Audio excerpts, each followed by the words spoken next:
qui aurait dû être utilisé maintenant.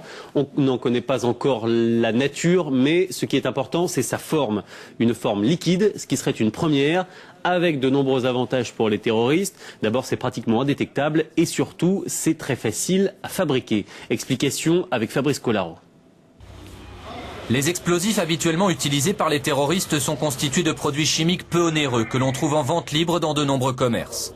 Nul besoin de connaissances poussées en chimie pour les mélanger et une petite quantité suffit pour occasionner de gros dégâts, comme le montre le trou fait dans cette plaque métallique par quelques grammes de poudre blanche.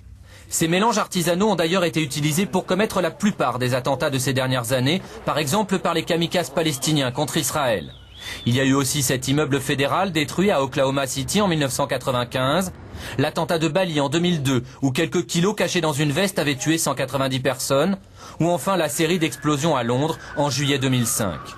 Généralement, ces explosifs artisanaux sont utilisés sous forme solide pour être plus faciles à manier, mais cela les rend aussi plus détectables, d'où l'idée novatrice de les emporter à bord des avions sous forme liquide. Ça montre à quel point les terroristes sont encore capables de nous surprendre. Il y a des semaines et des années que l'on réfléchit aux formes que pourraient prendre les attentats, notamment à partir de substances chimiques ou biologiques, dans le métro, dans les grandes surfaces, et on a été surpris, puisque a priori personne n'avait prévu le fait que les terroristes puissent utiliser de l'explosif chimique, puisque sinon, il y a des années que le transport de produits de toilette et de produits de beauté dans les avions serait strictement interdit.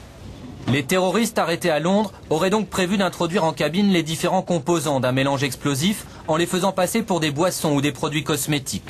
Une fois à bord, ils les auraient réunis dans un seul flacon, puis auraient déclenché l'explosion avec un détonateur caché dans un téléphone portable, un baladeur musical ou encore un flash d'appareil photo.